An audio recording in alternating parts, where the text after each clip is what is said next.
Allahumma ya rafi'ad darajat Allahumma ya rafi'ad darajat Allah. Datang ngadenya ngaji geus teu ngaji di Kiai Ahmad Khatib teh teu ngaji ngaladen bae jageus bisa ngaji mah ieu mah deuk ngaji teh ngaji diri geus lain ngaji utawi iku lain ngaji haleing lain geus bisa ngarang ngaladen ku ari mah di imah Kiai Ahmad Khatib di mana-mana lampu minyakan ngaminyakan lampu di mana-mana tah sore semprongna dibersihan di mana-mana cai guru teh dipangkokeun cai kulahna kitu kene bajuna eta be Syekh Nawawi teh tangah hidmat ngaranna tuh ulah di dalam garangan sia cek Marzuk teh kos kitu bararisa jelema asal geus diaji bae gitu garang kita mah bisa lain eta ngahidmat kuari mah tuh Syekh Nawawi henteu ngaji datang ka eueuh rasa bisa ngaji datang ka eueuh beja bodoh orang aing dibandingkeun jeung guru aing mah tuh bodoh geus ngarasa bodoh tah mulai setik pan hiji mangsa kaburitan lantaran Syekh Nawawi teh toap kaburitan macet datang ka pondok buri teuing peuting teuing teu kaburu ngaminyakan teu kaburu ngabersihan lampu ditepak bae ku Syekh Nawawi lampu cang sia cang breng dibawaan ke majelis nelekulah kosong kere ditepak ku Syekh Nawawi kulah pinu nggak sah Ahmad Khatib dek ngalawudu diamban lain cai yang mau buatan Nawawi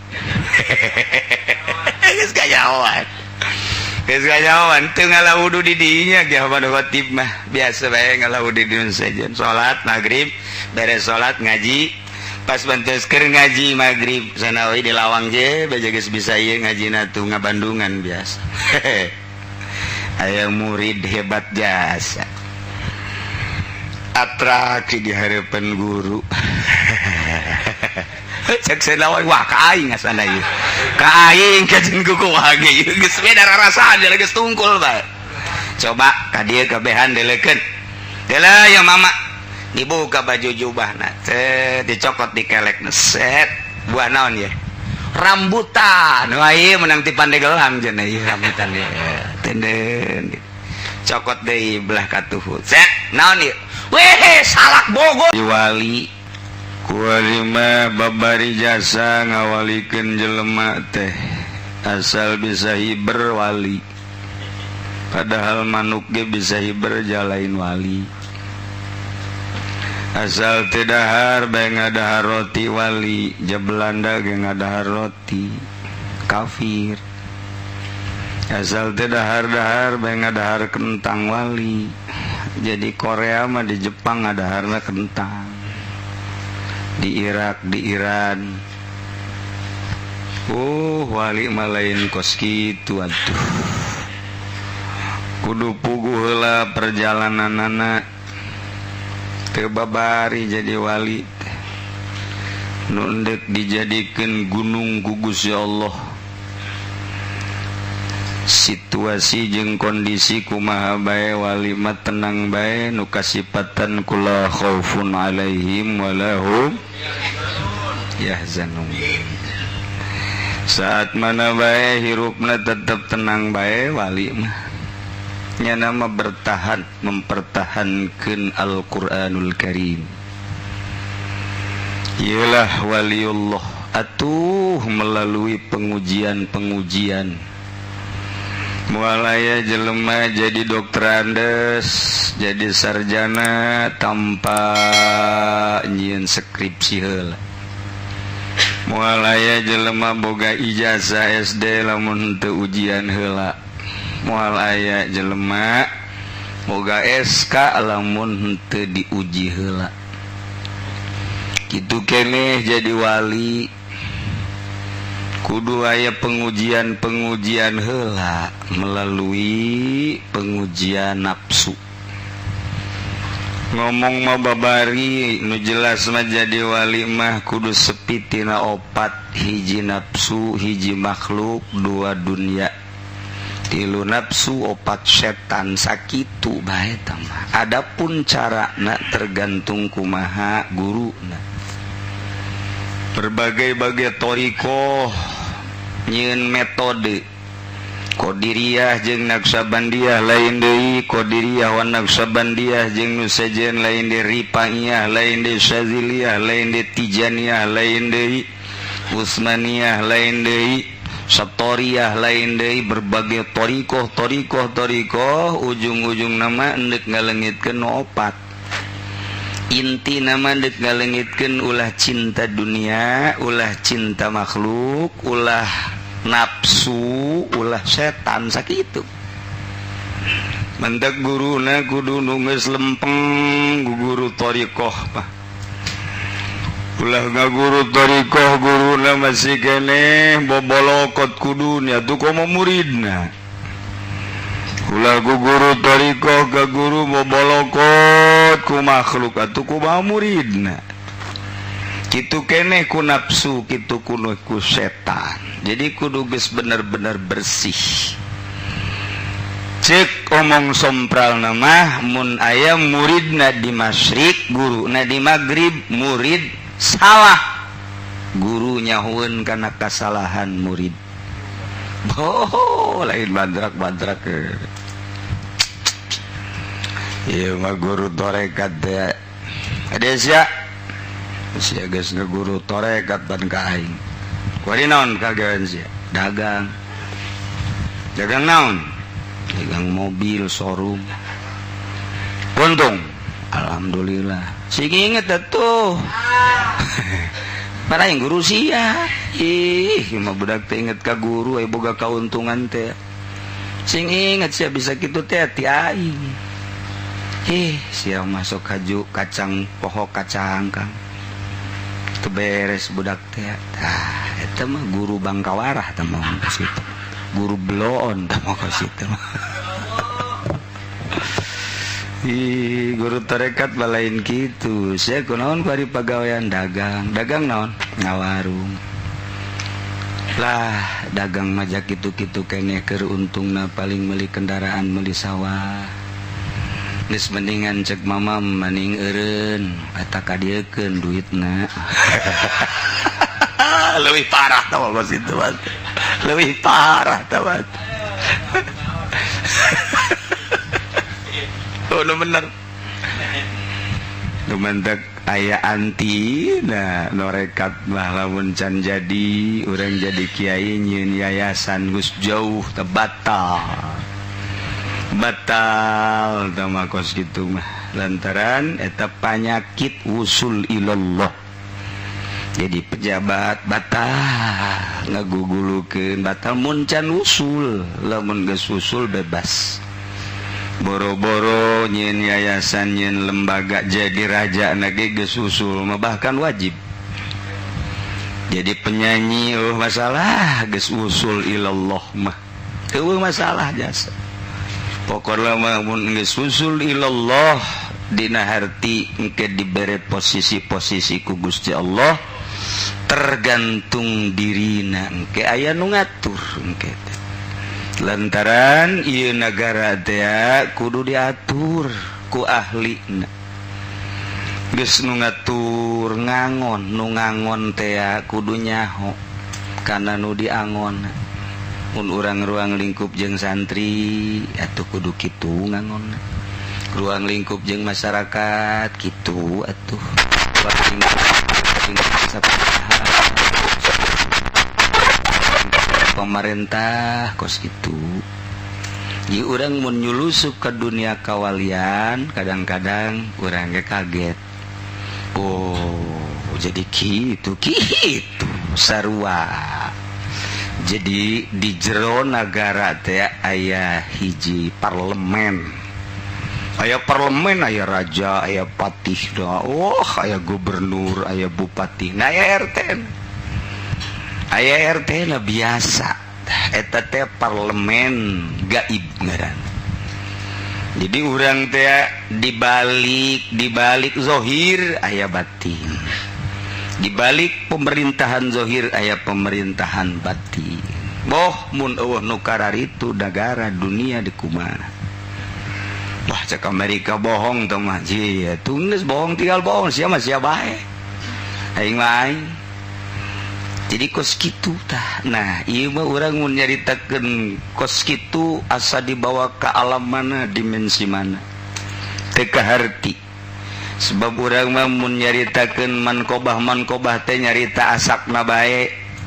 Baik mankobah Tuan Syekh maupun mankobah Abu Hasan As-Sadzili atau Imam Syafi'i, Imam Maliki, Imam Hanafi nyaritakeun teh mankobah jadina bae. Tapi mun nyaritakeun urang kitu Imam Syaroni, cek Imam Syaroni kula diangkat jadi raja kuat dengan sajam doang. Diangkat jadi kutub teh teu kuat kula teh, turun kula biasa jadi wakil deui. Kita kerjaritakeun dunia pemerintahan kewalian. Kos kitu teh Imam Syaroni teh. Nah, jeung imam-imam nu lain deui. Entak sing hade urang lamun keur di hiji tempat kade aya di dinya inohong tah nya mun urang ayeuna keur riwengan jeung tukang main cimplong boa eta bandarna wali sing hade cenah kieu atuh deuleu bae tarangna wali apa lain teh lirikan naon. Hayang rada seetik be urang kebelah jero seetik sehisan jampes anu ngarang Syarah Minhajul Abidin disebut Sirajut Thalibin. Kumaha eta? Panjana gawe na ngagitar bae di kota Kediri cenah ngagitar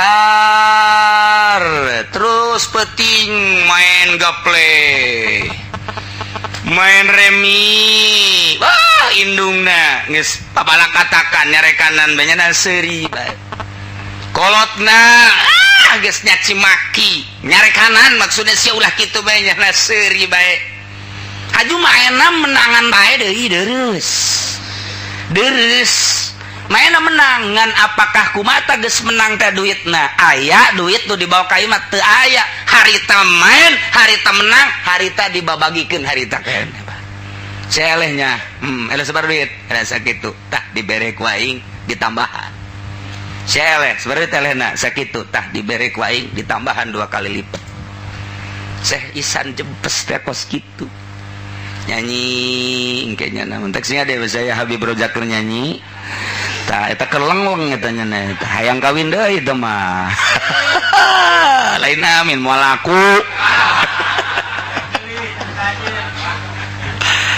ya Allah moal kaharti batur mencemooh wajib dicemooh urang tetep bae kajenting urang teu paham salah bae sebab urang mah di syariat menurut syariat salah bae sanajan nyana wali engke kumaha cenah mun nyana nyarekan wali mah moal nyarekan sebabnya nama ti tanggal lempeng jelema ketika kurang dicarekan hate ada seuri can pahameun kajeun geus moal tah lamun dicarekan sia nyarekanan aing lain wali oh atuh anti wali mah kudu ngadoakeun goreng justru nu goreng ge didoakeun supaya bagus. Lamun aya jelema masalah secara syariat kurang dicarekan nyana molototen ka urang lain wali mah moal seuri nya oh ya geus salah geus atuh dina hatena teu kapahameun berarti aing geus sakitu jadi ulah ye tolol sia-sia aing mah jadi wali tuh nyaho sia saya disumpahan we mah nya wali nyumpahan atuh wali nyumpahan mah atuh acak-acakan negara kiai ge teu meunang nyumpah aduh teh budak nyaho alif ge ti aing kuari ngaleuwihan aing nincak hulu teh budak disapa sia ku aing kiai bloon teman teh mun aya kiai nyapa-nyapa murid bloon lain doakeun endahan disapa atuh deuk kumaha beresna manusia lain disapa kadeceng sia asana kos kitu teh teu pati bagus masih keneh nang tangan ka guru tenang salat urang tengah penting ngadu Agusti aya murid abdi besi sasar ieu mah abdi mah cak Allah teh lain sasar sia mah yang dihormat siana nu bloon cak Allah teh ya ternyata mah urusan aing sasar jeung henteu mah siana ulah ku nafsu dicarekan ku Allah guruna nu bloon ya tuh ulah sok ke teh hese da kos kitu teh hese urang masuk ke babari nyapa awas ya kuing murid disapa sia cak muridna disapa deui sia kuing guru main sapa-sapaan pan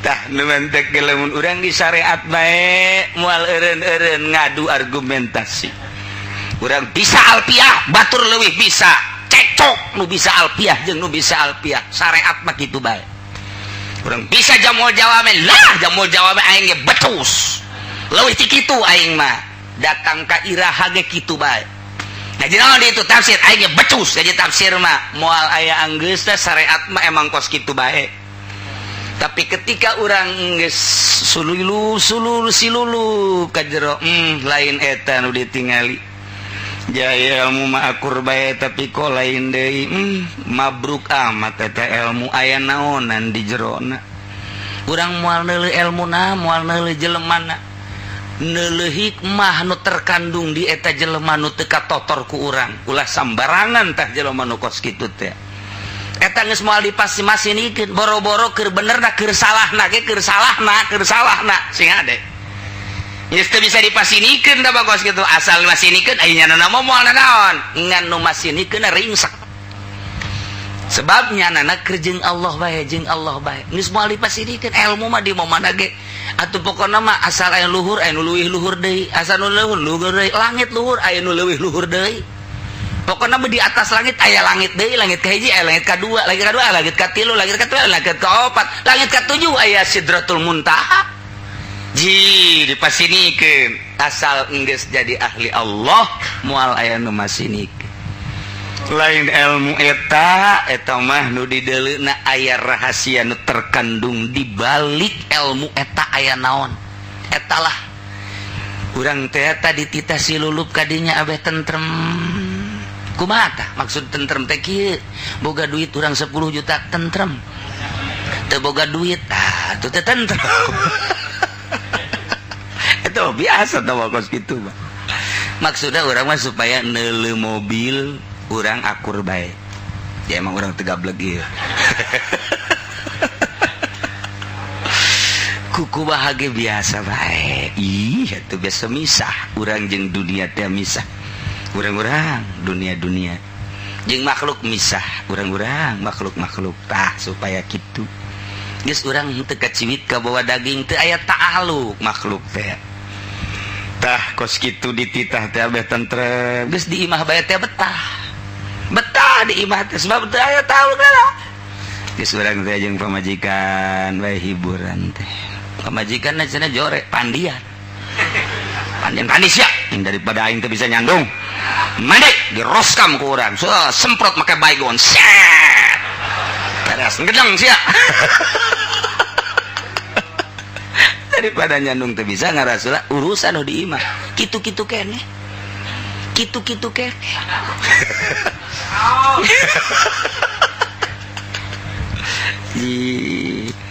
iya mah ngahibur mah hayang nyandung teu bisa bae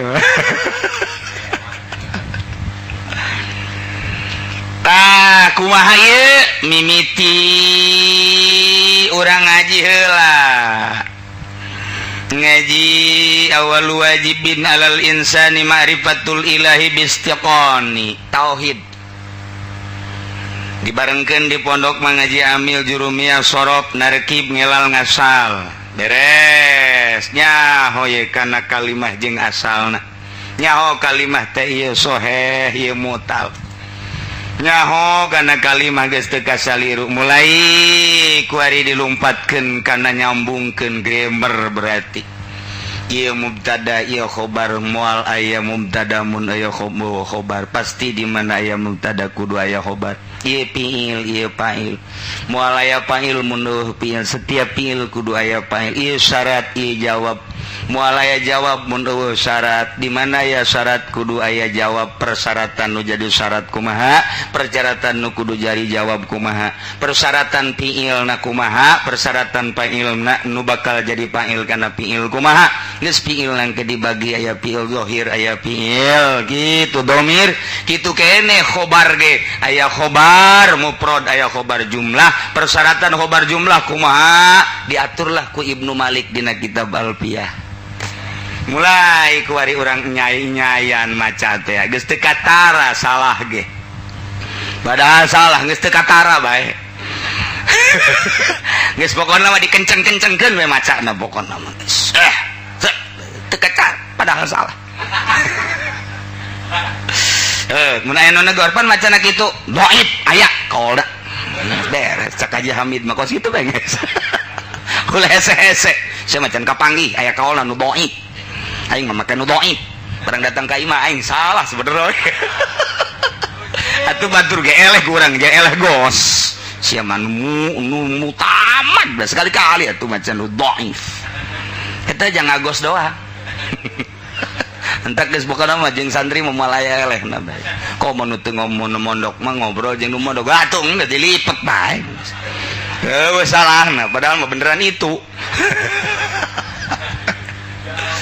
tingkatkeun kurang kana ilmu bilagah naon ieu rahasiana nyeun mubtada make isim marifat naon rahasiana nyeun mubtada make isim nakirah naon rahasiana nyeun khobar terus ditakbir make isim domir isim nakirah isim naon kitu ngaran ditakbir make isim domir kemudian isim isyarah isim mausul dan lain-lain sebagainya ilmu ma'ani.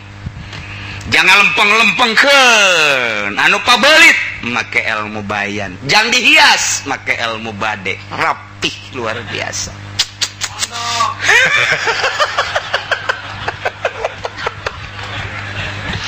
Jangan nyimpulkan bahasa apa ieu teh kuliah apakah ieu juz'iyah apakah ieu hamliyah apa ieu syartiyah siapkeun palu ngantek rapih ke urang jangan bongkar permasalahan Al-Quran permasalahan hadis siapkan ke urang ilmu usul fikih jangan lupa tali jeung hukum cara ngodok hukumna kumaha ieu teh mun ditakbir make bahasana bahasa khobar kumaha jadi jigna ieu jig gitu wajib jadi jig sunah ditakbir make insya kumaha ieu teh geus asak jang nyokot hukum tina kalam khobari geus diasakeun ku ahlina kieu jang nyokot hukum dina kalam insai kieu diadukeun engke antara Al-Qur'an jeung antara hadis nu mana ieu teh nu kudu dicokot mun pagedrug Qur'an jeung hadis kumaha mun pagedrug Qur'an jeung Qur'an kumaha zahirna ta'arud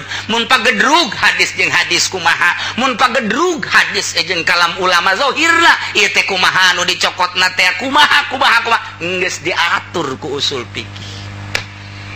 Jadi eueuh anu ta'arud eueuh kok eta kos kitu cenah Qur'ana kitu eueuh anu ta'arud eueuh anu pabelit urang mah tinggal hasil para mujtahid mendek ngodok model kos kitu rapi ujianana kanyahoan hukum wajib hukum haram hukum sunnah nikmatah geus kos kitu dibawa ku kiai ilmu eta teh oh acung-acungan takabur acung-acungan alah ilmu sia mah tah sateu kuku aing bisa naon sia aing mah 12 pam cak nu itu teh aing mah 14 nu bener aya 14 emang 14 emang ngaleuwihan ingat di zaman Soeharto waduh anak kecil udah talar 30 juz udah besar mah bisa-bisa 15 juz sekian teh cak Gus Dur teh waduh iya bener-bener wah anak kecil udah 30 juz asana cenah ieu mah gede saeutik mah bisa 40 juz bodoh jadi ngaleuwihan Quran nah kos gitulah takabur nu aya ketika bisa alatna bisa usul fikih bisa tafsirna bisa hadisna mustalahat tafsir bisa mustalahal hadis bisa takabur nu aya yeuh aing geus menguasai ilmu dek nyaritakeun nahu kenca dek nyaritakeun pelebah bilagah katuhu dek nyaritakeun mantek di kumis dek nyaritakeun bilagah geus aya di bitis, dek nyaritakeun usul fikih dikelek gas orang takabur nu aya. Jangan leungitkeun ka takaburan, urang nyulusup kana ilmu tasawuf.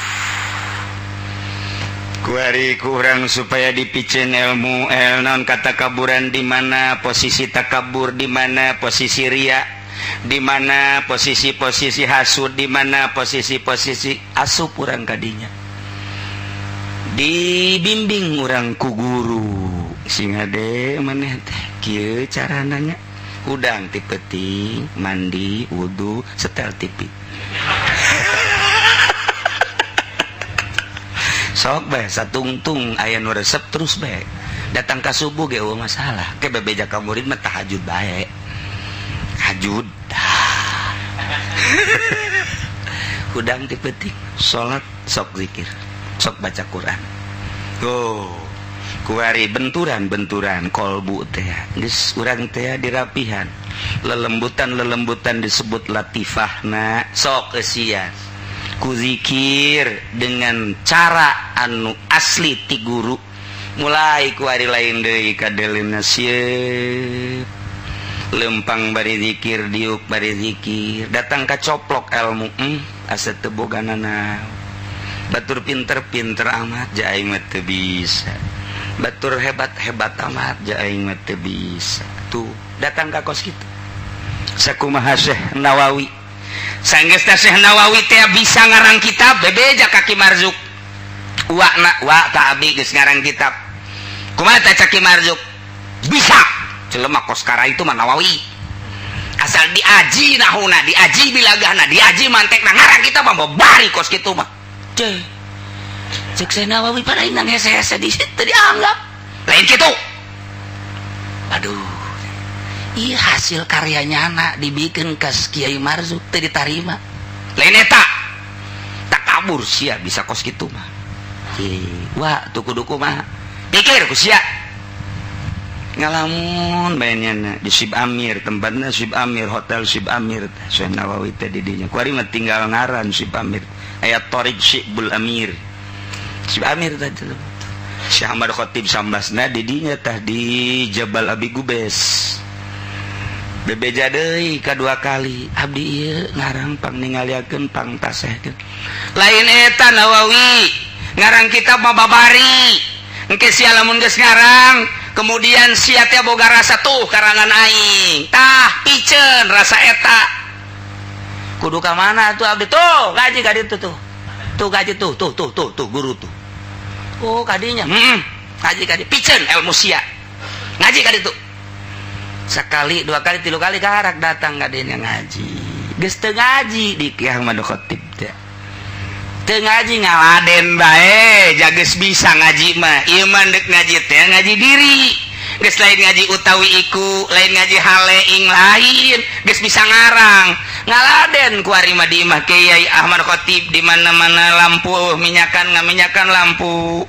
Di mana-mana tah sore semprongna dibersihan, di mana-mana eueuh cai guru teh dipangkolkeun cai kulahna kitu keneh bajuna eta be Syekh Nawawi teh tangah hidmat ngaranna.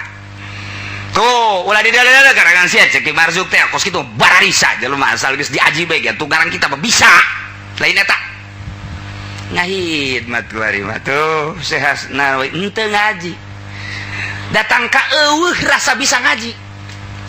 Datang ka eueuh beja bodoh orang aing dibandingkeun jeung guru aing mah. Tu bodoh geus ngarasa bodoh tah mulai setik pan hiji mangsa kaburitan lantaran Syekh Nawawi teh toap kaburitan macet datang ka pondok buri teuing peuting teuing teu kaburu ngaminyakan teu kaburu ngabersihan lampu ditepak bae ku Syekh Nawawi lampu cang sia cang breng dibawaan ka majelis neuleuh kulah kosong kene ditepak ku Syekh Nawawi kulah pinu geus Ahmad Khatib dek ngalawudu di amban lain cai yang mau buatan Nawawi geus kayawan geus kanyahoan teu ngalawudu di dinya ge Ahmad Khatib mah biasa bae ngalawudu di dieu saja salat maghrib beres salat ngaji pas bantes keur ngaji maghrib sanawi di lawang je bae geus bisa ieu ngajina tuh ngabandungan biasa aya murid hebat jasa atraksi di harapan guru cek selawai wah kaing asana ieu kaing kajen kuku wage ieu geus beda rarasaan dia geus tungkul bae coba ka dieu kabehan delekeun deula ya mama dibuka baju jubahna teh dicokot dikelekna set buah naon ye rambutan wah ieu menang ti Pandeglang cenah ieu rambutan ieu tenden cokot deui belah katuhut set naon ieu weh salak Bogor tah mah salak cokot belah dia gimana ada berat cek Ahmad Khatib ya naon ieu naon waduh kadu kadu bisa mama ge kos kitu ulah sok diputa dipeta teu kaburu mah teu kaburu bae biasa bae ulah sok aja ditupak ditepak cek didawawi aing kanyahoan ieu aduh tah ieu teh dari nafsu tadi geus asa bodoh kuari asa pinter dina permainan Palurang Pandeglang mah sosoreun kos kitu karang teu teurak dikadek bae geus waduh leungeun baju dikaluhur-luhurkeun bae asal ngomong hae naon aing Pandeglang paling Ciomas sadigo aing sombong boga kos kitu teh ulah cik Ahmad Khatib bisa mah bisa bae piceun ilmu kos kitu tah sok inget ka almarhum Bapak Kolot Kulaki Agrat nyana geus basantren di Benda Kerep nyana geus hebat jasa luar biasa masantren ka Mama Bakri ti dieu berangkat ka ditu datang lantaran naik kareta can salat zuhur can salat asar datang ka ditu langsung maghrib berjamaah milu ngaji disurah pan ku mama cek jadi teh aya murid milu ngaji atuh ngaji diheulakeun ai kodon can jauh ka aing teh cek Bapak Kolot ti aing ka surah cek jadi teh aduh gas isukna kodo ngaji deui maghrib nek ngaji mah ngaji bae ulah sok ngagugulung ilmu hikmat segala teterak ditembak segala teterak dikadek mangkaning nyana meunang ti kiai di dieu di Jati teh eta Kibar Mawi asaknya nama ilmu hikmat ti almarhum Kibar Mawi datang ka ditembak ngebul atuh Kibar Mawi lah cek jadi teh ilmu kos kitu mah ilmu samperan piceun hayang jadi jelema mah yo cek Bapak Kolot ka aing deui bae piceun ilmu hikmat geus moal diwirid ngaji deui ka 3 penting ngaji si boga pikiran cek geuna ieu cicing mending dimitoha bade lembur sorangan atuh kono boga pikiran kos kitu kumaha Bakri kanyahoan bae kanyahoan ngaji mah ngaji bae kumaha Allah metakeun ieu mah ngaji lain mikiran ngaji endahan mending dimitoha apa mending di sorangan dimitoha mal bener boga pikir geus kakarak dipiceun kabeh mentah hampura aya ngaji mabruk ilmuna mabruk tah guru batin teh kos kitu masyaallah nah ieu mentah hampura Syekh Nawawi ka mamang geus diampura ulah boga rasa hebat jelema kakara kuari boga ilmu asa geus teu boga ilmu bodoh boga pakamonesan dipiceun geus Syekh Nawawi teh geus boga dirina ge asa eueuh geus eueuh beperasaan bodoh luar biasa kakarak disanggakeun deui ieu ieu coba ieu karangan ieu piceun nu eta mah nyeun deui Syekh Nawawi eta keneh ngan kulantaran nyieunna baheula aya boga rasa hebat titah dipiceun wari nyeun deui sangeus nyeun deui diangsongkeun tah mun ieu bagus ngan deuleu tuh ditungtungna tuh kurang alif hiji kanyahoan kurang alif hiji kanyahoan mun bebeja ka Habib Rojak ge sarua coba ieu udah enggak usah dilihat lagi emang kenapa susah eta para wali mah kos kitu agarek bareng di deuleun jahe ieu kurang alif hiji alifan padahal teh di deuleu teu naon kok bisa kanyahoan wallahu a'lam tulis ku Syekh Nawawi guys terus nya geus teu boga rasana naon ngarang teh lillahi ta'ala Bu, ieu mah lain kitu, awas ya karangan aing tah, ciptaan aing. Lamun deuk di fotokopi bebeja heula ka nu bogana. Naon sababna? Atuh aing hayang menang bagian atuh. Tah eta kos kitu, la yajuzu taubu illa bi izni nakilihi. Eta kos kitu teh ceuk ahli tasawuf mah tanda teu ikhlas. Lamun ikhlas keparkeun satungtung bener ulah sieun-sieun. Teu kudu bebeja deui. Sok mama geus izin. Perbanyak bere pokokna mah lamun memang jang halayak rame make laya juzu topu nu mantak abah mah lamun aya kos gituan ulah dibabaca kos kitu mah tuh mangpaatna asal aya laya juzu topu illa bi idzin nakil ulah dibaca mangpaatna teu ikhlas tama kos kitu mah tah eta tanda teu ikhlas hehehe. Nah geus bisa ngaji kuari geus rapi na kuari teh deuk dieusian ilmu jang usul ilallah mulai berangkat fa awwalus sair ilmun deuk ibadah ka Allah kumaha itu mawa ilmu deuk ka Bandung kumaha itu mawa bekal bisa paeh di jalan deuk ka Mekah teu mawa bekal kumaha jadi kudukeun zat warahilah nah ieu ge deuk ka Allah sair ilallah kudu boga ilmu. Mun teu boga ilmu eta teh cara dongeng uzlah aju mawa anak sapi bikang sapoe dua poe kuat keneh saminggu lain deui pan perasaan saya di hareupeun bae itil ji atuh deuk kumaha deui 10 poe mah puyeng aduh geus teu katahan di luhur zikir di handap utek-utek milu zikir deui nyana. Ye, sakit ieu aing uzlah kumaha ieu ngadeukeutan Allah barang neuleuh sapi bikang na ditumpahkan pon kunyana. Manya uzlah numpakan anak sapi. Eta daun eta ilmuwan nu kos kitu. Pan cenah endek ngaluhurkeun agama Allah, pan atuh ngagigiring zaki. Itu bohong teman dega Allah na semi tama. Ai semi teh ban ge tibelet ujianan. Ulah teu kos kitu. Pan cenah deka Allah pan atuh ka Golkar pan cenah deka Allah pan atuh ka partai pan atuh cenah deka Allah pan atuh gaul jeung riba deka Allah kudu boga ilmu nu murni coba tinggalkeun ta ieu fa awwalus sair ilmun ilmu lelembutan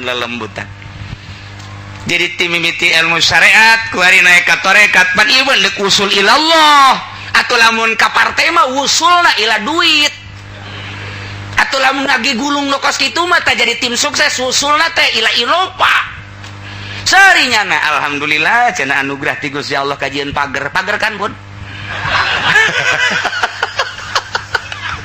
aduh alhamdulillah cenah kabeli mobil alhamdulillah kabeli motor atuh usulna kadinya lantaran memang sair nage kadinya ai sair ilallah supaya wusul ilallah kaluarkeun nu kos kararit ieu mah ngaji ilmu wali ieu mah kaluarkeun nu kos kitu imbung haram geus teu wusul ka Allah begitu sasalaman dibere ieu ulah leutik teh anu ada kandos etik atuh ieu lah fa awwalus sair ilmun beres aya bahan di urang maca kitab bisa maham bisa nyurahkeun bisa kemudian ku urang geus diatur ruhna summa amalun beramal ku hari salat ngaji Quran geus menuju lillah penting urang-urang Allahu akbar lillah silaturahmina lillah ngariungna lillah ka Allah bae mantak ngamaknaan la ilaha illallah nage la maqsuda bihaqqin fil wujud illallah nu dimaksud kalawan hak kecuali Allah geus kabeh ge salat maksud ka Allah puasa maksud ka Allah zakat maksud ka Allah haji maksud ka Allah silaturahmi maksud ka Allah ngaji maksud ka Allah pidato maksud ka Allah deuk berpartai ge masalah asal nu dimaksud kecuali Allah pek baik dek organisasian pek asal ulah yang dimaksud Allah kecuali Allah cara orang dek jadi tim sukses no problem masalah asal maksudnya ke Allah sakitu bae aku teh cak kaji pudoli iya geus ka Allah bae asal disungut teh helanan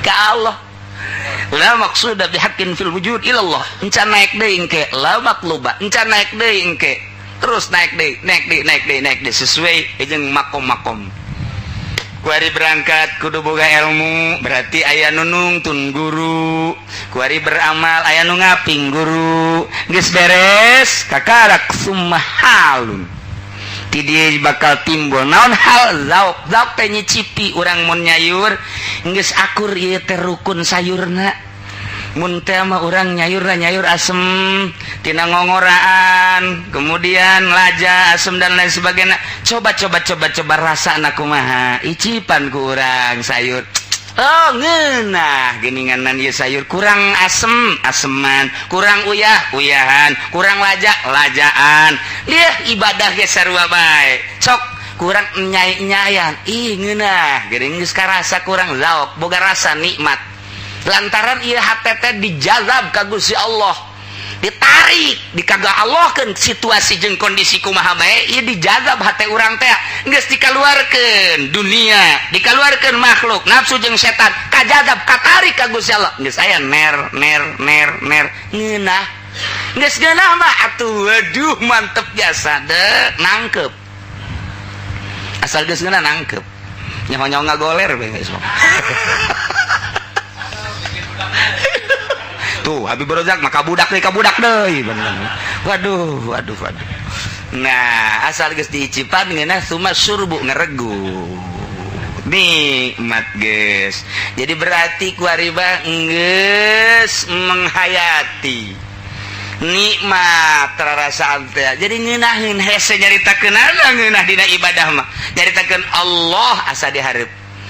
Nyaritakeun gerakan-gerakan teh asa duk Allah. Allahu Akbar. Sejuta rasa. Aya uyahan, aya aseman, aya lajaan, aya lada-ladaan saeutik, aya seungit-seungit nangkang ngoraan. Masya Allah, aya jagongan, aya segala rupa rasa didinya aya ketika orang Allahu Akbar. Sorati Allah, gerak ti Allah. Babacaan lain babacaan urang, babacaan ti Allah, gerakan nangtung kieu teh ti Allah. Eta teh lain kudu dihayalkeun diomongkeun kitu geus aya di jerona. Nu mantak atuh takbir da teh Allah. Zakaula salat asyar 4 rakaat baru kenal bar. Atuh tama ngahayal kos itu mah. Ngaranna eta mah kos kitu mah kitu ngaco. Cek Allah teh sia kos jeung saha bae salat pan sia nyaho salat ge ti aing. Sia nangtungna ge nangga gerakeun aing. Atuh kunaon kikituanan di hareupeun aing. Pan aing aya. Sia basa kumaha ngahareupan RT. Cek Allah ieu sia nang aing geus asal Allahu Akbar di jerona geus aya rasaan eta kos nu tarutain eta aya lain salat bae. Da sia endek nginum geus aya kos nu tarutaina. Buktina nyokot gelas. Berarti sia bener dek inum aya kosu taruh taina di jero hate sia teh hayang cai es jamual nyebut moal kanu panas kertek hate hayang nu ti isah cai es kertek hate hayang nu panas atuh cai panas eta geus aya kosu taruh taina atuh kunaon ku ari salat Allah sajakauna salat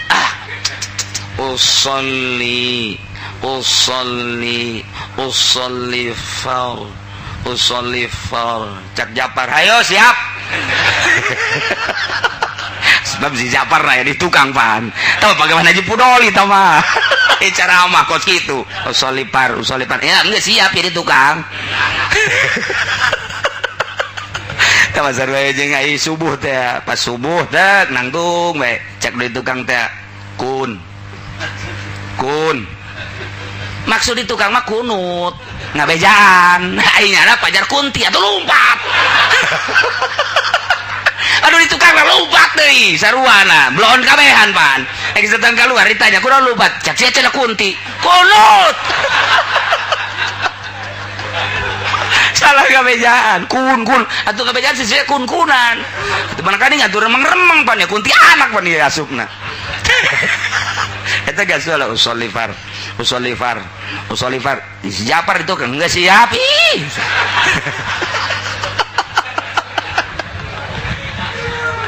aduh tebareres biasa. Masya Allah naya ilmun 2 amal kadua katilu amal katilu hal 4 lauk 5 surbu nah kagenep sakar di dieu mah luar biasa ya wallahu a'lam. minasyaitonir rajim.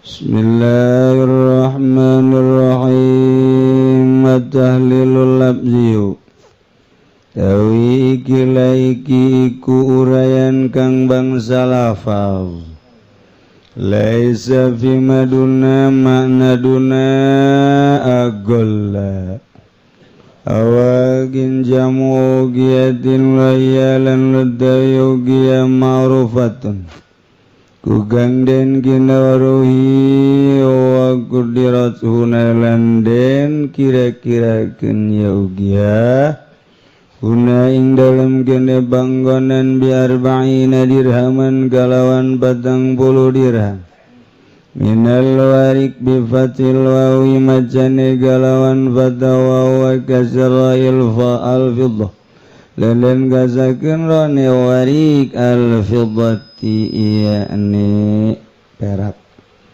sadaqatun temana zakatun zaudun minal ibil dana zawad ma baina salasa wal asyara minal ibil Taiku mawaktu masagang tetap ing dalam antarane 3 lan 10 minal ibil saking onta bilangan gitu antara 3 jeung 10 ngaranna zaud awazuk jamu wasakin wa wasitun azan lan ladawi awasaki kun 60 golak suar ba'du amdadin lan ladawi sasaiku 4 pirang-pirang mud kalikin 4 kali 60 wal mudulan ladaya mad abnatun nego sacauk di kafai rajuli kalawan efek-efek rorone wong lanang al mutadili kang sedang ulah jangkung gede teuing ulah leutik teuing sedang alladzi laysa bi'azimil kafain wala saghirihim Amorana ya ladzi kutetep kalawan agung ebek-ebek rorolan ora kang cilike kafai sedang mengenahin sedang janggung teuing ulah pendek teuing ulah sedang gede teuing ulah leutik teuing ulah sedang ngaranna kitu kene gelis teuing ulah jore teuing ulah sedang ngaranna urang boga pamajikan gelis teuing urang moal bisa ka mamana rempan lain wae nega mamana rempan pamajikan basa nu ngaganggu ku sebab gelis jore teuing urangna los wat nega mamana los kan sia lah malah nu ngaganggu bisa nu beukieun teu bagus sedeng jadilah ikola lalaki ke kasep teuing ulah jore teuing ulah kasep teuing atuh pamajikan rempan jore teuing cara si eta atuh geus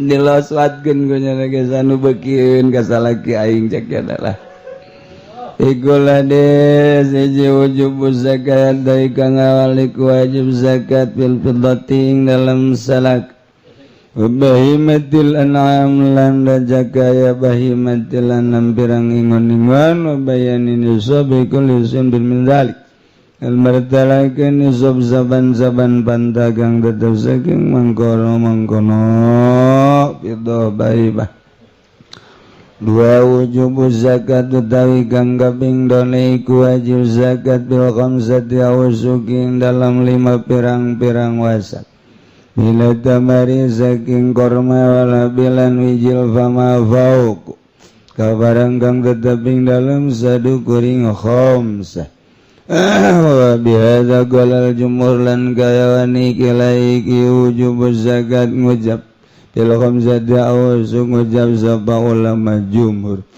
walam yasyarit anusobalan lora nyarat kening nisab sapa Abu Hanifah Imam Abu Hanifah man nyaratkeun nisab penting mah boga sabaraha keluarga qala lan ngucap ya Abu Hanifah tajibu zakat bil qalil wal katsir wajib apa zakat ing dalam kang setitik lan kang akeh mustadilan bi umumi qoulihi ta'ala alai kang amri dalil kalawan umum dawan Allah ta'ala orang memal bisa abi mama bani pamaku umum na ya hajo wa nunakhis wa atu haqqahu yaum hasadi lan waikan sirakabe haqqahu ing ake wa yaum hasadi dalam dina panene si wong pokona kaluarkeun bepoan panen dek lo barek saeutik itu tilu suku tu zakat kang kaping telu iku logore zakat bimadum nunduna khamsi awagin dalam barang kang tetep ing dalam kurang 5 pirang uga minal fiddati saking salaka wa madunal khamsi lan barang kang sandapeng 5 minal ibil saking onta wa maduna khamsati awsukin lan barang kang kurang 5 pirang wasak minat tamari wal habi saking korma lan wijil an Salim ibn Abdullah wallahu a'lam bissawab.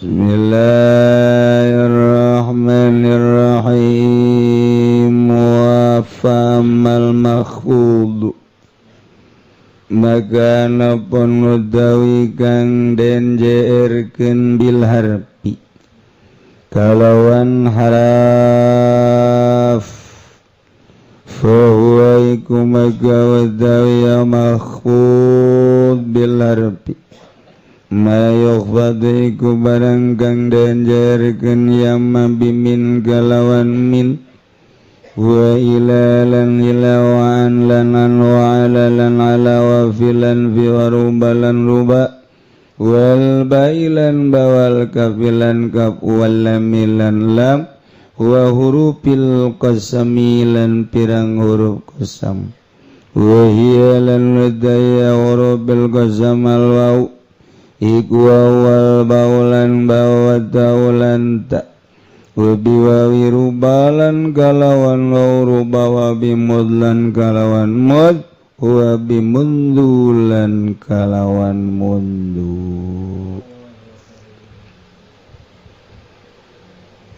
di mana-mana jelema ibadah ke Allah timimiti syariat naik kana tariqah naik berhakikat ketikanya nanggeus aya dina hakikat nyana jadi raja raja nu asli lain belusukan lain gubernur Ahok lain bupati, lain camat, lain lurah, lain arat. Tapi orenganan asli naraja mah wali. Sebab nungaran raja mah jelema nu merdeka. Nu merdeka mah wali. Moal bisa merdeka lamun telatihan heula. Negara urang negara Indonesia 350 tahun dijajah. Hayang keluar tina belenggu penjajahan. Musyawarah seluruh rakyat Indonesia dengan dipelopori ku sababaraha pelopor.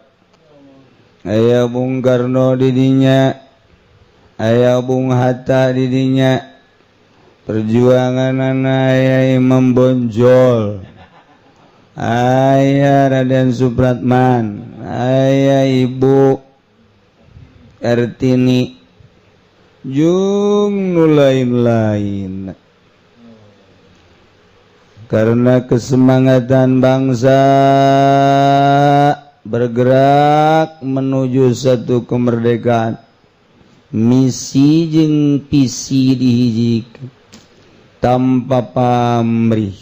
Alhamdulillah Indonesia pada tanggal 17 Agustus 45 menaikkan bendera sangsaka merah putih, menyatakan negara Indonesia merdeka, ditebus dengan berjuta-juta mayat, berjuta-juta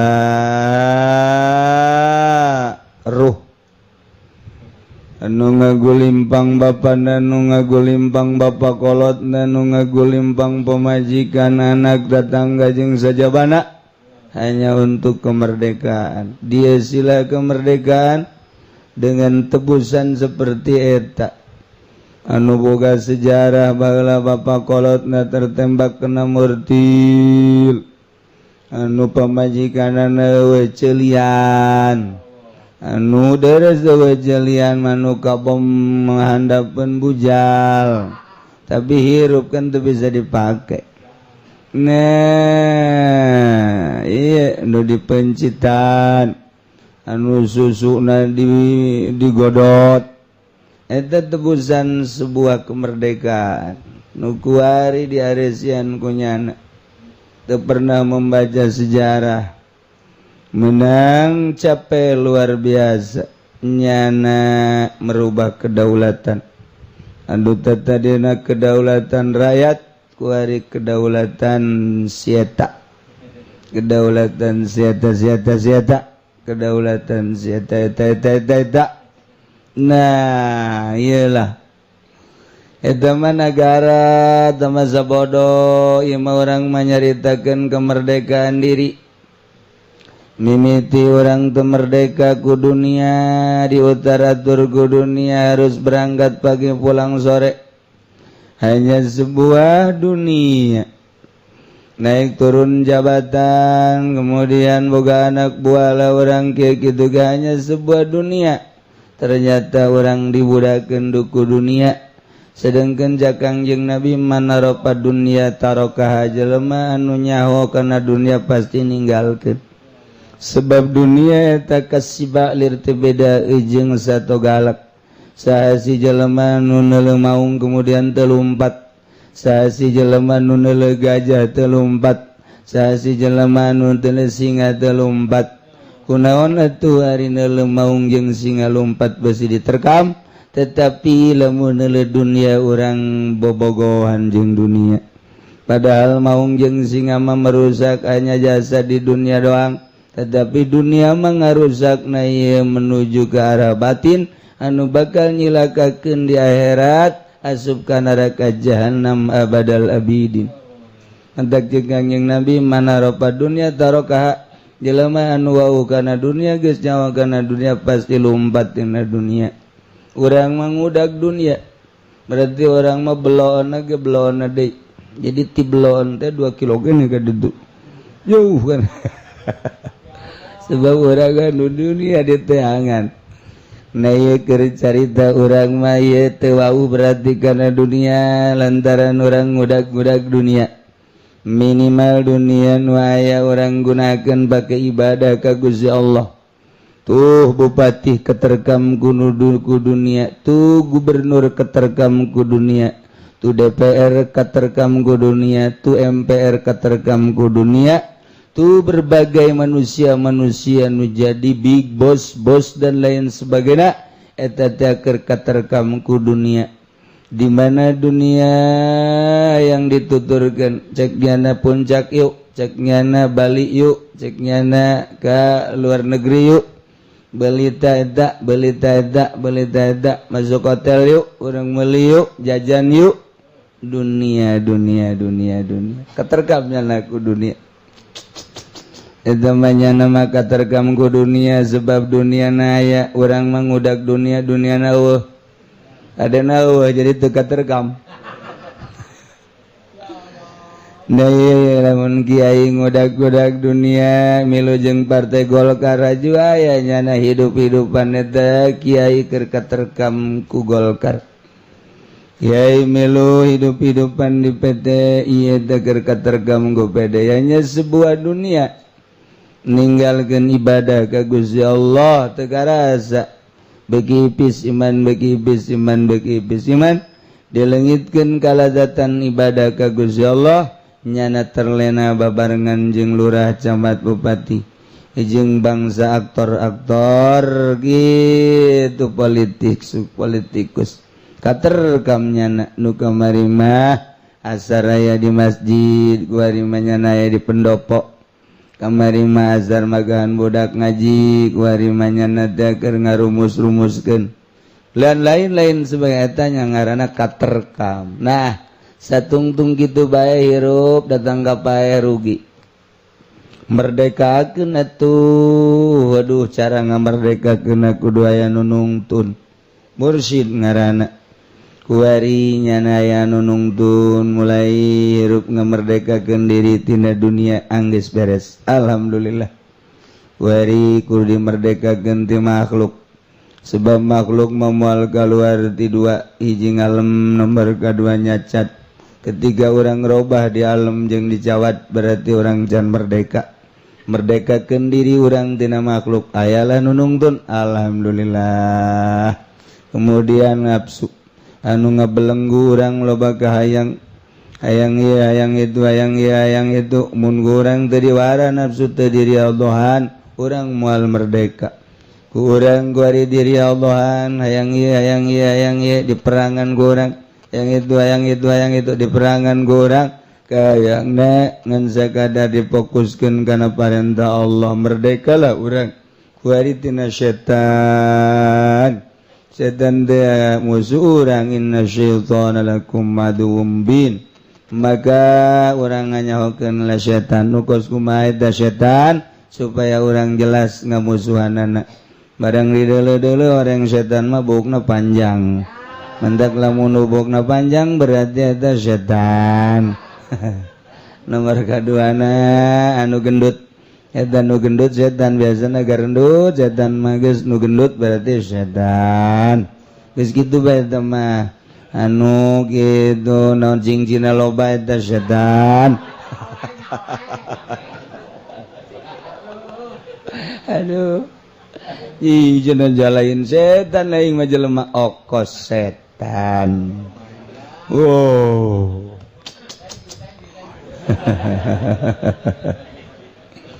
tapi aya penemuan baru di sebuah kendaraan di kereta api aya jelema panjang buukna kemudian cicing bae ternyata barang diteliti ditanya beungeut marah mai padahal buuk nama panjang maka levis ternyata orenganan manehanana keur tadarus di jero kereta ge horeng tadarus masyaallah aya deui di pondok pesantren dibotakan tapi nganjang bae jadi lebih baik panjang buuk pakai tadarus dibandingkeun jeung botak pakai bobogohan.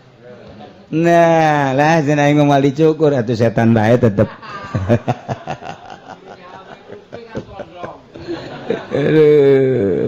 yembung di setan-setan nyana ngomong bae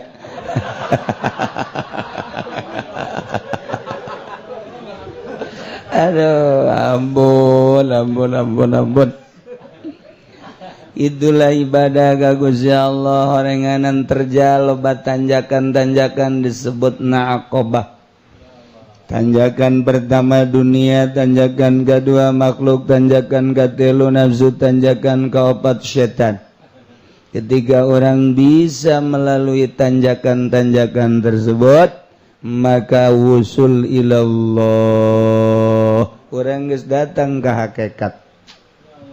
Lamun orang geus datang ke hakikat mah aya kanikmatan sebab orang teu terbelenggu ku syariat. Urang mah kuari lamun salat eta terbelenggu ku syariat.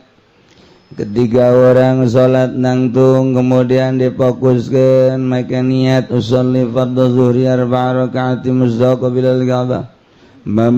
Allahu akbar. Orang mah terbelenggu ku syariat. Tapi jelema geus datang ka hakikat mah moal kitu. Aing ye dihirupan nage ku Allah ruh aing ditiupkeun nage ku Allah sementara ruh aing geus wawuheun jeung Allah di alam arwah geus ditanya alastu bi rabbikum lain ta aing pangeran sira qalu bala syahidna roh kabeh teh ngaku Gusti teh pangeran ketika diasupkeun ka awak urang berarti nyana geus wauheun jeung Allah kuari dididik urang teh di pondok pesantren bersyariat berthariqah nyana geus datang ka hakikat asli nama roh teh geus wauheun ieu jeung Gusti Allah geus atuh nu ngahirupkeun Allah nu ngamaotkeun Allah nu ngagerakeun Allah nu nyicingkeun Allah kabeh Allah aing lempang nang Allah datang ke masjid nang Allah nangtung di dinya nang Allah waktuna jam sakitu pas berarti salat zuhur berarti atuh geus we teh kudu salat Allahu akbar hakikat diusoli-usoli ge eta teh maksudna mendeuk salat zuhur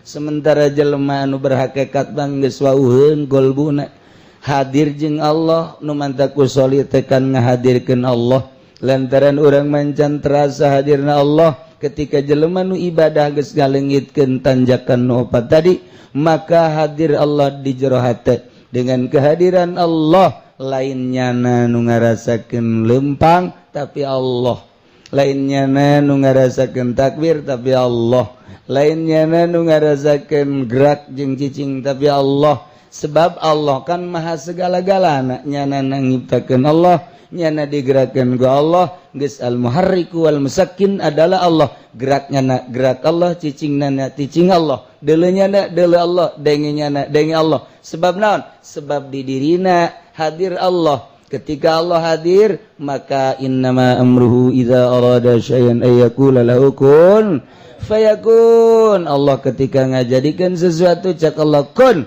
fakayakun maka wujudlah maka kun fayakun Allah dibikeun ka jelema anu nyana di hadiran ku Allah atuh lain nyana ieu nu ngomong Allah geus kun nyana kun Allah nu mantak hayang ka Banten atuh beureum bae jalain nyana ieu Allah hayang ka Irak atuh beureum bae nyana menjalain nyana ieu Allah maksudna kumaha maksudna ka Banten beureum datang henteu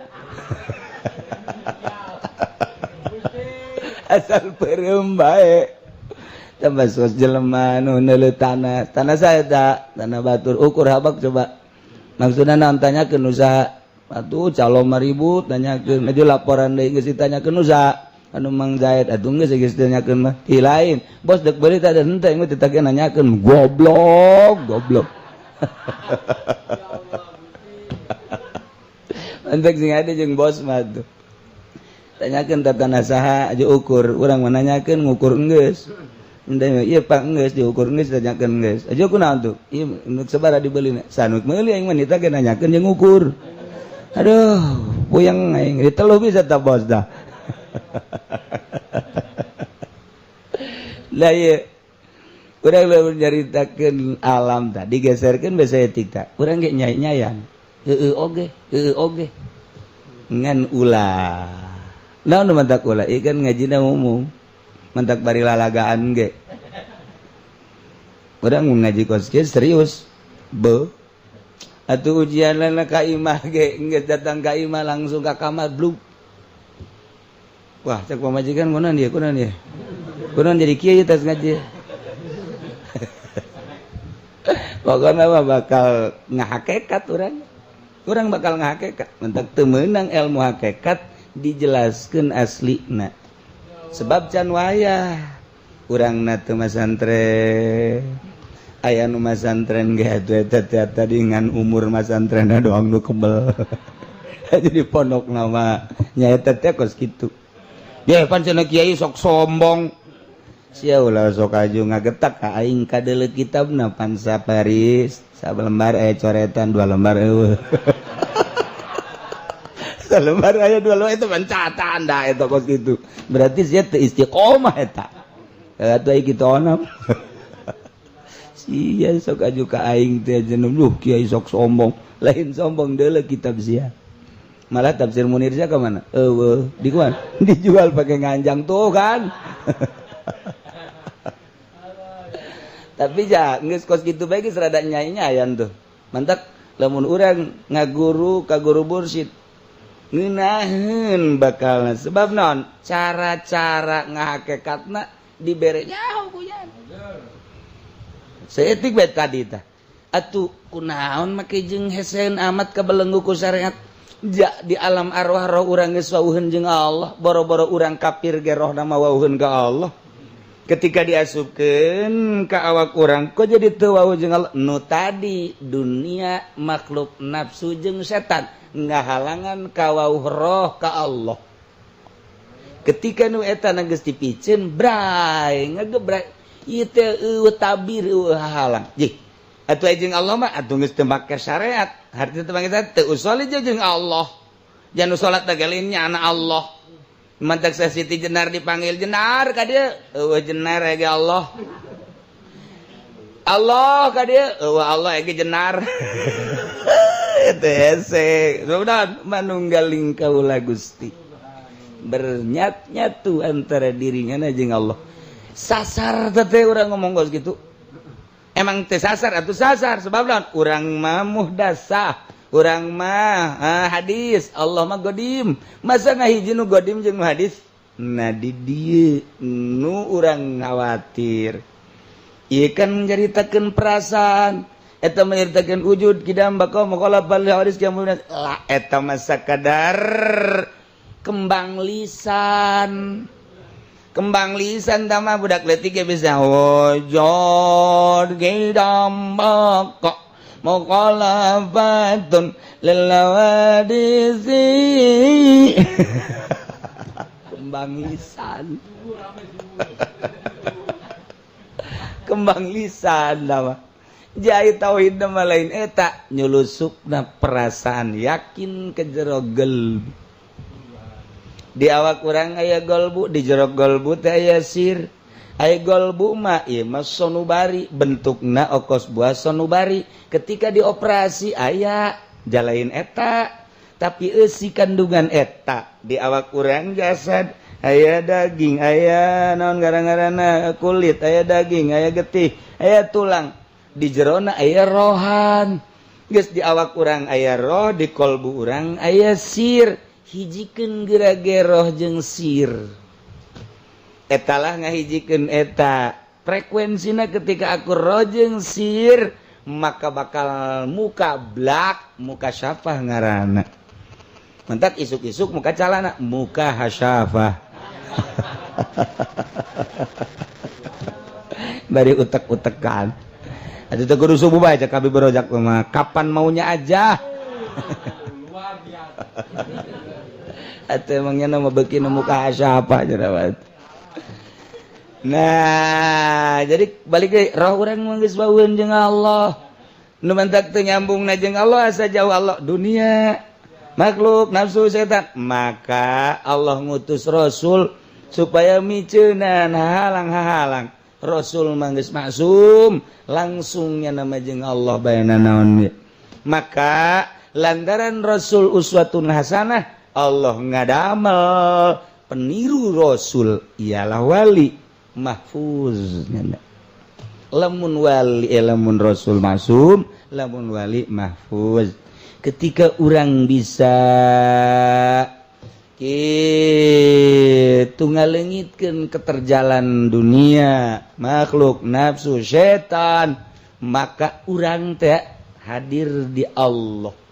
Kamana bae aya Allah, ma fi jubati ilallah. Dan di jubak wal kecuali Allah. Allah bae. Nah eta lamun geus kos kitu ngaranna berhakikat. Geus lempangna lain aing Allah. Diukna lain aing Allah. Nu salat takbir lain aing Allah bae kabeh hakikat mah jeneng Allah. Urang ge lamun nyarita, "Bo budak tabrakan, masyaallah." Ai sebabna mah eta ge nyana kenceng teh ieu naik mobil motorna. Ai hakikat nama tu geus jadi tu nama teh Allah kan. Urang ge berbicara hakikat mah gitu bae. Aduh, eta budak kawin jeung nu geulis, padahal mah jajore beungeut nama. Ai sebabna mah nu mantak eta nyana beungeut jajore kawin ka nu geulis barahan. Sebab hakikat nama tu geus nang Allah bae ngahijikeun. Ai ku Allah dibere bogoheun mah sanajan geulis ka beungeut perang atuh bogoh bae. Padahal mah beungeut perang. Itu nang Allah. Ku Allah ku ari. Kamari ieu urang resep kada cincin jante. Brek dibere resep ku Gusti Allah. Hese deung ngaleungitkeunana. Aya satu rahasia naon rahasiana hanya warasikhuna jelema anu nancep hatena anu dibere nyaho ku Gusti Allah ieu rahasiana kamari teresep kana cincin kuari bau resep jasa malah lain sakadar resep ajunyana nampung cincin sanggeusna nampung waduh dijualan kunyana dicek kunyana make nit waduh anu make HP trek anu diadukeun ngagenyai macem-macem kita nangza jadi resep guari tanang Allah isu pageto dipicen deui ka resep hanya Allah segala-galana eta kan hakikat nama nang Allah. Nah urang guari bicara hakikat berarti lantaran jadi wali. Geus lamun urang guari bicara hakikat tinggalkeun syariat namantak eueuh heula jelema nu geus datang ka hakikat mah. Ketika dina jual beli barang najis teh haram dijual contoh di pabrik peternakan ayam di peternakan aya tai kotok didinya dibutuhkeun ku para petani ketika para petani datang ke pabrik dek meuli tai kotok transaksi lasa karung aja pendek sakarung sabaraha sekarang tuh nyawan nya nama jasok meuli pan dasarnya na jurigna 4.000 sakarung dijual belikeun jadilah meuli teh kotok sakarung 4.000 dibawa ka sawah aju dipake nyerubuk eta teh kapan barang najis teh dijual belikeun anak maka ketika dipake surubuk teu mangfaat bagus mah bagus ternyata hapa bagus mah bagus barang geus reuneu kaluar datang lagi itu bangkong bagus mah bagus barang keluar parena datanglah keong dan lain sebagainya angin teh banjir teh sebab naon urang nu nyieun ulah helah atuh cek dina patul nyieun ulah kitu atuh kumaha ai nu mantek diheula supaya sacek syariat kumaha carana kieu atuh lantaran barang najis teu bisa dijual belikeun petani ngomong ka orang peternakan aing butuh ieu butuh naon butuh tai kotok ngan pantai kotok mah teu meunang dijual belikeun sebab najis haram teu sah deui kieu bae atuh aing butuh tai kotok nya aju aing bere atuh ku sia teu naon cek anu di pabrik peternakan teh talos jang sia tai kotok sia butuh tai kotok na sabaraha aing butuh 100 karung atuh teu naon nu penting mah ta nu muatanana sakarung bere 4.000 kartid teh los tajang sia-sia butuh 100 karung butuh ngan pan aing boga karyawan ta nu ngasup-ngasupkeunana geus bae tuh nyana upahan sakarung 4.000 naon bedana sebenarnya mah jeung tadi ayo tadi mah jual beli terima ngajual ayo mah lain tah aing mere tai kotok ngan eta karyawan aing bere upah ngarunganana sakarung 4.000 tapi nu pertama mah haram nu kadua mah teu helah ngaranna nu leuwih hebat deui mah kieu Pak je ieu naon ye ieu di karungan ieu teh kotok waduh aing butuh karung aing mah teh aing meuli karung ieu sabaraha teh karung ji teh mah teh kotokan sebodoh teh mah teh kotok ieu pokona mah aing mah butuh karung teh sabaraha teh karungna 4.000 cek cenah ieu salembar geus atuh tah bos aing mah ngajual karung teh kotokna mah los jang sia leuwih mantap kan cek aja bener oge ieu je tuh jadi dikutak-katik mah ngeunaheun bae nu urang lamun nyaho kana syariat mah meunang eta kos kitu mang meuli karung ya kula tadi meuli tah mah mangan mutan najis kan mutan najis itu bisa dikumbat mah karung meunang kula meuli karung 100 karung sakarungna 4.000 eta teh kotokna los can sia tak bogana padahal mah kaler kidul ngulon wetan ge emang teh kotok bae aduh cak ahli hakikat lah baraloon kabeh ge anu pertama jual beli bloon lantaran barang najis nu kadua ge dihelah atuh jangan nyahoon Allah masih kajen ngomong ka kalar ge kieu ge sia butuh teh kotok bloon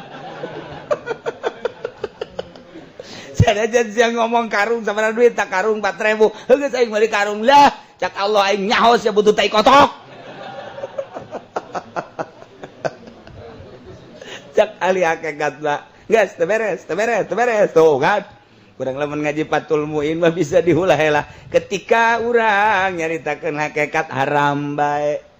Geus ahli hakikat bahkan ahli waro haram bungin nya nama kos kitu. Je, ieu mah halal. Nah, los ya kakarak datang ka Fathul Muin ngajina. Aing mah geus datang ka Aras. Boh, luhur amat. Sia-sia aing. Pokona mah aing mah teu da. Tuh.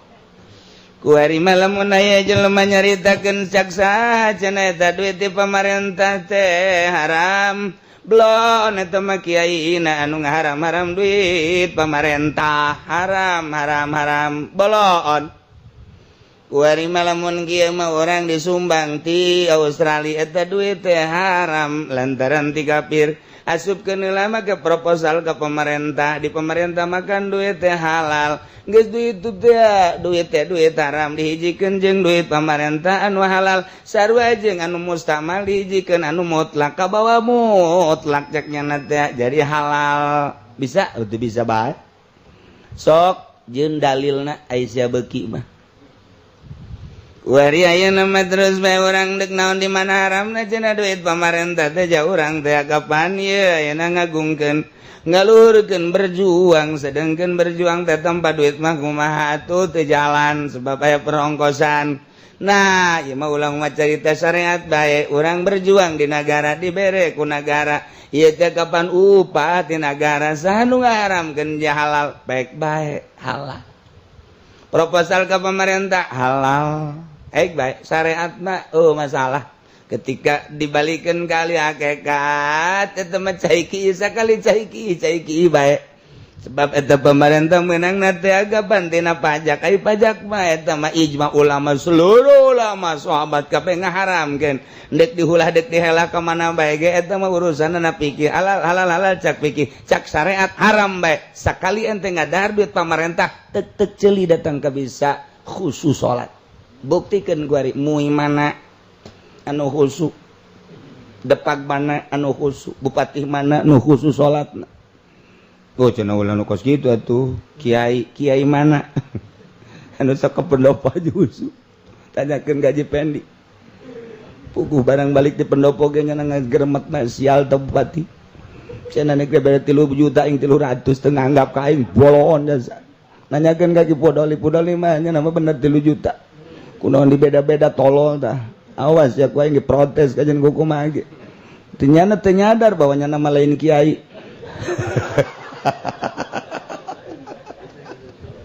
Eta maksudna lain husu enak kos kitu tah. Aju orang datang deui diundang ku camat. Aju berkatna leutik. Camat pelit. Aju berkatna gede. Beu pantes bae gede ge camat ieu. Dikira husuna. Moal bisa bensin kos gitu. Jadi kajenteun ngaler ngidul ngeten ngulon geus sakali haram bae ahli hakikat ngaranna. Nu mantak sedakok mambungeun leumpang di jalan raya. Ndang pamarentahnya nama kudu di sisi bae embungeun ngaharamkeun jang dirina leumpang di jalan ngabangun pamarentah. Tuturkeun ku sia ahli hakikat. Modar bisa sia. Ayo. Moal gaudah kali hakikat mah. Ketika jana nanya kiai kunaon ngaharam-haram emang kunaon atuh jadi dalil lagi atuh leg-leg ku sia dalil ngaji naon sia Fathul Muin ngaji naon sia Fathul Wahab Raudhah Ikna leg-leg ku sia ai kiai naon kitabna Aras oh budak geus anggeus-anggeusan tah mah atuh mal bisa ngomrol ahli syariat jeung ahli hakikat atuh mal bisa mandak beunang bae ku ahli hakikat da sebabnya nama geus ngolowong hatena geus eueuh akobahan nu mantak ieu nu mantak di dieu berarti nu mantak cicing di jero majelis berarti ngaji kajeun hukum age teu kudu diniatan nu mantak mau piring pasti endek dahar kajeun hukum age nu mantak mau gelas atuh pasti deuk nginum nu mantak nangtung di hareup sop berarti bener salat teu kudu usoli jelema anu nangtung di hareup kemudian make usoli sarua jeung deuk nginum nyokot gelas niat kaula nyokot gelas deuk nginum cai panas jeung deui lamun panas teuing deuk di lambon make nu tiis abe sedeng cak pamajikanna ka urang kagerogol yu niat paleumpang sorangan teu kudu dibuktikeun kitulah kama qala Hujjatul Islam Al-Ghazali ente lamun can datang ka hakikat kitu bae riweuh terbelenggu lah ente ku hakikat ku syariat kitu terbelenggu ku syariat capek ente ibadah make syariat coba make hakikat mantep jasa geus urang teh kudu tual-tual ka pamajikan asal urang kadinya pamajikan aya bae dicemplak siap berarti ente kudu mama siap enggak sih capek tah ngomong kos gitu mah mama siap kan? Atuh siap mama juga. Udah buka celananya belum? Udah. Buka dulu dong. Angel sama kos gitu mah. Atuh geus bae asal kadinya goblok krewek beres. Aduh, jadi dibujeng enggalna bae hakikat mah. Teu kudu pupuleupan palipidaan. Nah ieu mah keur carita ngan urang mah keur carita syariat. Nunggus datang ke hakikat ge tetep bae make hakikatna jang sorangan bae ketika dinu loba jelema mau sok ke hakikatan padahal geus datang tetep nu ditembongkeun kudu syariat bae sanajan sakali waktu mah kanyahoan poho meureun nyana tapi ketika nyana itu di halayak rame syariat bae sebab naon engke berbeda nyana salat dina hakikat mah bakal berbeda. Naon sebabna berbeda teh sebabnya nama aya dina kalazatan jeung kang mantak rata-rata jelema nu geus datang ka hakikat mah carang daekeun jadi imam jarang. Sebab naon? Aya terbelenggu. Ai imam mah pan eueuh. Ai urang mah pan lain satungtung aing hirup aing bae jadi imam. Sia mah udah jadi imam, geus kontrak ya ku aing bimbar. Datang ka aing paeh bloon teh jelema. Guys, panjang dongengna jeung kaharti ge kurang lamun dicaritakeun hakikat mah kaharti bakal kaharti sebab tina roh geus kos kitu tinggal miceunan doang kan cara miceunanna ya ditungtun ku guru nu mantek teu bisa lamun guru oh nya roh urang geus wauheun jeung Allah nu mantak teu nyambung kahalangan ku dunia makhluk jeung setan maka urang piceunanna tu cintana terhadap dunia makhluk nafsu jeung setan saha anu bisa guru mursyid tungtunlah sebab nyana geus dihon ka Allah tinggal gitu doang kan tah rumusna kuari manggeus jadi hakikat manehanana tidak menutup kemungkinan jelema nu geus berhakikat turun deui morosot jadi bersyariat deui lantaran aya gangguan-gangguan kurang kumaha kibar siso nu mantak pamal mapuduana pun jelema nu teu soledat jadi turun deui tina hakikat kana syariat anu mahfudna teh bil harfi ku huruf korenganan ieu teh isyarah kana hakikat aya jelema hakikat bizat aya hakikat bil asma aya hakikat bis sifat maka hiji-hijina huruf nudukeun kana ngabedol tina hakikat aya anu kaluar hakikat ku sebab bil harfi hurufna min teh manana ibtidail goyah lamun ila manana intihail goyah saeutik pisan kurang lamun digunakeun kana ibtida fil makan kitu kana intiha fil makan geus atuh aya jelema wali kagoda ku min min ibtidaul goyah timimiti lae ku ibtida padahal mah nyanang geus nguat-nguatkeun maneh aya dina hakikat nikmat tapi turun deui contoh nama ya jelema geus geunaheun jasa sanajan can datang ka hakikat nyana balik di pondok magan ngaji jeung santri nikmat luar biasa ka imah ka majlis ka mushola ka imah ka majlis ka masjid kitu bae ternyata dijamin ku Gusti Allah kabladina ya anu datang ti pihak partai sakali dua kali tilu kali kabong broy nyana ku dunia nah ieulah jelema anu istiqomah dina magahan ngaji kuari ieu mahfud bil harfi lantaran kadatangan ku min tuh goyang geus tanyakeun ku tamu Waalaikumsalam Waalaikumsalam mamana teu aya ka mana nuju kampanye cak tamu sial amat ieu mama kampanye partai naon ceng Golkar nyana asup ka Golkar mama ku hari emang di pasihan naon Vespa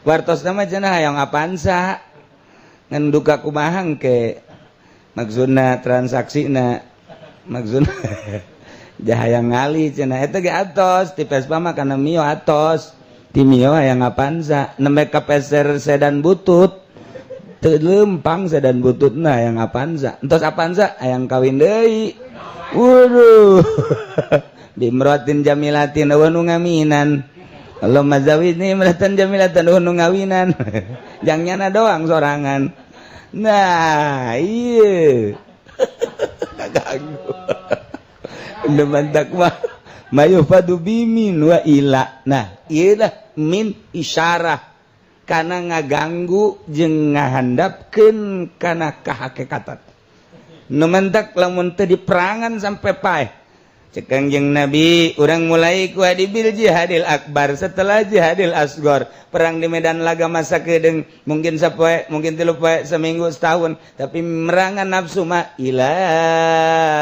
khurujir ruh ngagilak setik turun ya Allah mentak makin gadituna makin embung gaul jeung jelema makin gadituna makin nyorangan tapi jelema makin memburu aya naon sih nyanana embungeun tapi diburu ku jelema aya rahasian di jerona nyanana hayang jeung Allah bae iyalah mayufadu bimin wa ila wa an wallahu alam bissawab